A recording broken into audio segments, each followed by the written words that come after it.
जो सार नाम प्राप्ति के लिए पुण्यात्मा आते हैं, ये एक नकल ना बनावें कि उसने मिल गया मुझे नहीं मिला। इस तरह इस मार्ग में नहीं चलेगा, आप बिछुड़ जाओगे। अब सतनाम क्या है? 2 अक्षर का है जो आपको दे रखा है। जैसे धन धन सतगुरु सच्चा सौदा वाले 3 नाम देते हैं, अकाल मूर्त सब स्वरूपी राम सतपुरुष। अब ये तो ऐसे है जैसे अकाल मूर्त भी, अकाल माने जिसका कभी मृत्यु ना होए, और मूर्त माने साकार परमात्मा, उस मूर्त का कभी अंत ना होए, साकार परमात्मा, अविनाशी परमात्मा। और सतपुरुष, सत माने अविनाशी, पुरुष माने प्रभु, सतपुरुष अविनाशी परमात्मा, शब्द स्वरूपी राम, शब्द खंड नहीं होता, यानी अविनाशी रूप परमात्मा, वो भी अविनाशी भगवान। तो इन तीनों का अर्थ एक ही है। जैसे जल पानी नीर, जल पानी नीर करते रहो, इससे क्या लाभ होगा? वो जल मिले कैसे, वो सतपुरुष मिले कैसे, अकाल मूर्त मिले कैसे? वो उसका प्रोसीजर न्यारा है।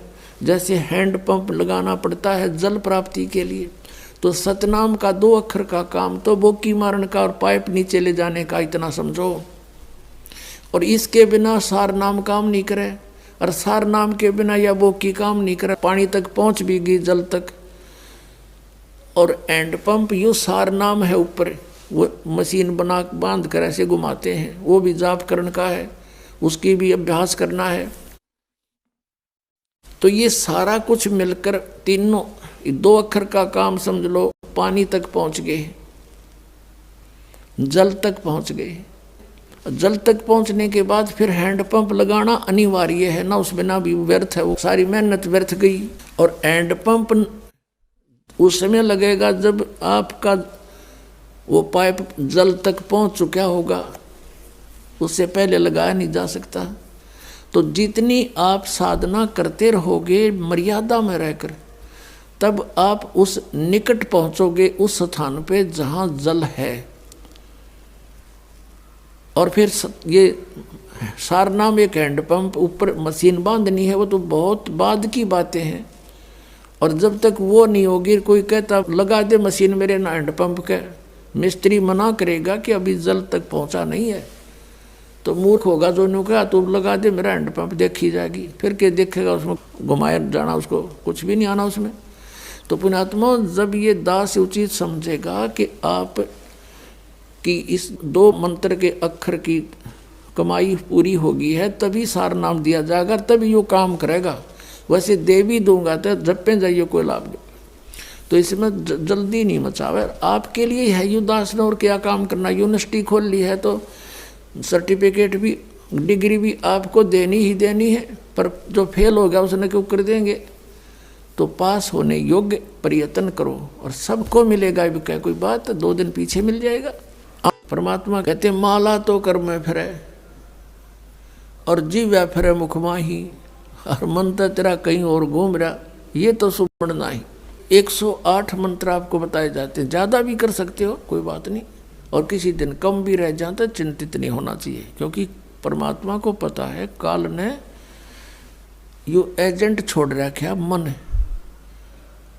कि यू भक्ति ना करने दे तुमने। लेकिन कुछ दिनों के बाद आत्मा इस पे प्रभावी ऐवी हो जाएगी, और बैठ के इस पर भजन कराया करेगी। फिर श्वास का मंत्र आ जाता है, ये मन भागता है, फिर थोड़ी देर पाछे फिर चेतन हो जाए, फिर करे। तो ऐसे करता रहे, ऐसे अभ्यास बनेगा इसका, ऐसे ही चलता है।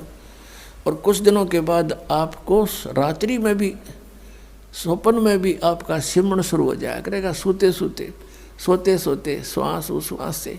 और एक श्वास उस श्वास की इतनी कीमत है सतनाम की, 2 अक्षर की। और तीसरे का तो कहना है कि सार नाम तो वो तो एक का जपया हुआ घना काम करते हैं।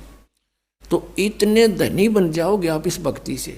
ये भक्ति और फिर आशा, आशा यहाँ के नहीं रखा, जरा अंत में आपकी इच्छा, किसी बेटे या बेटी में, कार या कोठी में, पोते या पोती में, किसी प्रकार देवता या देवती में, किसी भी सतिथि में।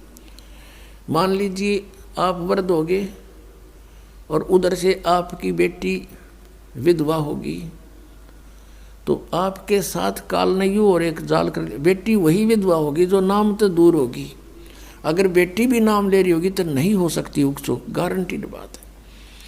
और ऐसा हो जाता है तो फिर आपके मन में काल पैदा करेगा प्रेरणा, बता क्या होगा बेटी का, क्या होगा बेटी का। वह बेटी महात्मा रह जाएगी, फिर वहीं की सब पशु बनकर वहीं फिर हल खींच रहा होगा। एक किसान था, परमात्मा की आत्मा था, कहते हैं जो जन मेरी शरण है। पुणात्माओं आप समझोगे, क्योंकि बालक नहीं बुद्धिमान समाज है। आज मानो किसी का बालक बिगड़ जाए, बेटा या बेटी, उस माता पिता से पूछ कर देखो वो कितना दुखी रहता। सपने में भी उसको ये चिंता बनी रहती है कि किस प्रकार मेरा बच्चा फिर से लाइन पकड़ जाए, उसके लिए कितना दुखी होता है। और हम उस परम पिता के बच्चे, उसी के बेटा बेटी हम, और वो हम कितने बिगड़ के यहाँ आगे इस काल का फंस गए। अभी हमारी रेल बना रहा है सबकी, बिरान मट्टी कर रखी यहाँ पर, ले लिए टिंडे हमने इसके साथ आकर के। लेकिन वो कहते हैं ना माता पिता बुरे नहीं हो सकते, बेटा बेटी वैसे 100 गलती कर दे। अब उसी विधान से वो हमारा पीछे फिर रहा है। परमात्मा कहते हैं कि जो जन मेरी शरण है, एक बार भी किसी युग में ये भोली आत्मा मालिक से टच होगी, कभी उसके भेजे हुए दास से कभी उपदेश ले लिया, तो फिर वो रह भी गया यहाँ पर, फिर भी मालिक उसके पीछे पीछे फिरता, कभी इसने सद्बुद्धि आ जा, किसी प्रकार फिर से ये लाइन पकड़ दे। तो ऐसा ही एक किसान था। अब उसके पास परमात्मा गए और उसे राम रमी करी, क्योंकि पिछला संस्कार जो होता है उसमें गुण होते हैं।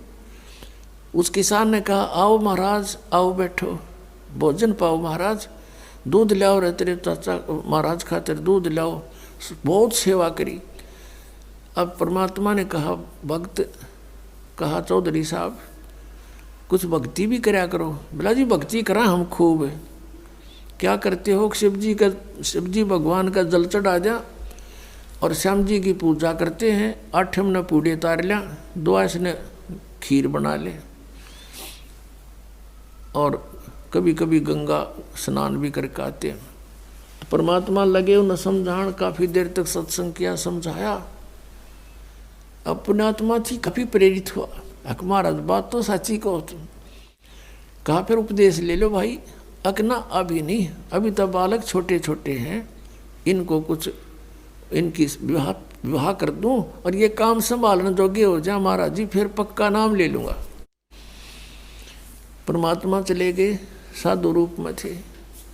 बालक भी विवाह कर दिया बच्चों का, वो सारा कारोबार भी संभाल रहे हैं और पोता पोती भी हो रहे हैं। तब परमात्मा गए, अक भाई भगत अब तो आजा मेरी शरण में। ने बोला महाराज जी तू अच्छा पीछे पड़ा, मेरे छोटे छोटे पोता पोती हैं, बच्चे खेतों में काम करें, इन बालका ने कौन खिलावेगा? इब नहीं माड़े ये बालक ठीक हो जाने दे, पोते पोती माड़े बड़े हो जा थोड़े से, फिर आना। अब वो फिर गए परमात्मा। 5-7 वर्ष के बाद बूढ़े की टिकट कटी पाई, वो मर लिया। अब क्या देखा कि वही व्यक्ति अपने ही घर में बैल बनकर आ रहा है और पुत्र उसने हड़ में जोड़ रहे। वहां पहुंचे परमात्मा। अब वो बच्चे जाने थे महाराज को कि आओ महाराज जी आगे। कहा गया भाई, बोला भाई डटिए, एक बार 2 बात कर लो, तेरे पिताजी थे। वो बच्चा बोला जी पिताजी की तो मृत्यु हो ली।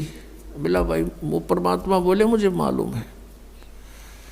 अब उस बैल के पास गया, कान में कुछ मंत्र से बोले। वो उसने तो मंत्र लागे थे, परमात्मा उसकी भाषा में बोल रहा था।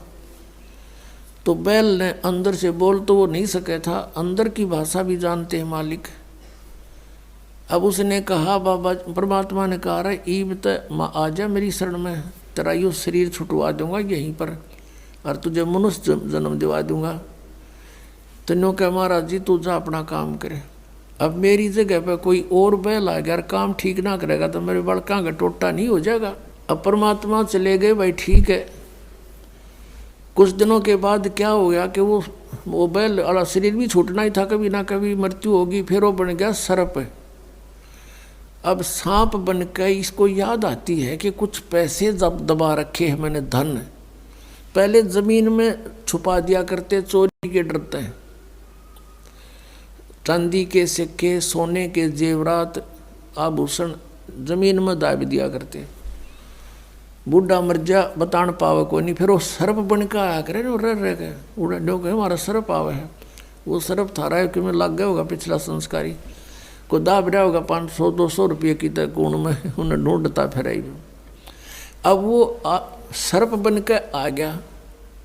वो जो ही सर्प बन के घर में घुसा, बच्चा ने पता लग गया, उसके मारे लठे वो डंडे डंडे मारने लगे, इतने मोरी में के निकल के, और बाहर उसका जंगल सा था उसमें खिसक गया। और वहाँ पड़ा पड़ा कर रहा है सांप, अच्छे डंडे लाग रहे, उसकी सांकड़ी गई टूट। तो परमात्मा आए और वहाँ बैठ के न बोले, सुना भगती अब केस ला तेरी। ने बोला जी ले लो शरण में। ने बोला वह शरण मत आया पर सांकड़ी तोड़वा का आया तो। अब परमात्मा कहते हैं जहाँ आसाता बासा हुई और मन कर्म वचन सुमरियो सोई। 8वें अध्याय के प्रथम मंत्र में गीता ज्ञानदाता से अर्जुन ने पूछा कि प्रभु आपने जो 7वें अध्याय के 29वें श्लोक में जिस तत्परम के बारे में, अध्यात्म ज्ञान के बारे में, सभी कर्मों के बारे में जो बताया है कि उसके जानने के बाद प्राणी की ओर जरा और मरण से छूटने का ही प्रयत्न करता है। जरा माने बुढ़ापा और मरण माने मृत्यु। ये बुढ़ापा सबसे बड़ा कहर है इस प्राणी के ऊपर, मनुष्य के ऊपर। अपने अपतमाओं कदे बूढ़े बूढ़े घबरा जा, अब घबराइयो ना तुम, क्योंकि ईब मालिक का नाम लिए पाछे आपको इतना सारा मिलेगा, सत्कर मान लियो, आपको पता भी नहीं चलेगा ये बुढ़ापा है या आप युवा हो। देखने में बुढ़ापा होगा लेकिन कष्ट नहीं आने देगा दाता, और थोड़ा बहुत आता है तो तुरंत ठीक करेगा। कति ये गारंटीड बात समझ लेना। इस जब पूरी मर्यादा में आप रहोगे, ध्यान से भक्ति करोगे, और वृद्ध अवस्था में आदमी घनी भक्ति करेगा। उसने तो अपना धैर्य दिखा है टाइम की भाई के बरा कब बात बन जा, और वो भक्ति खूब करता है।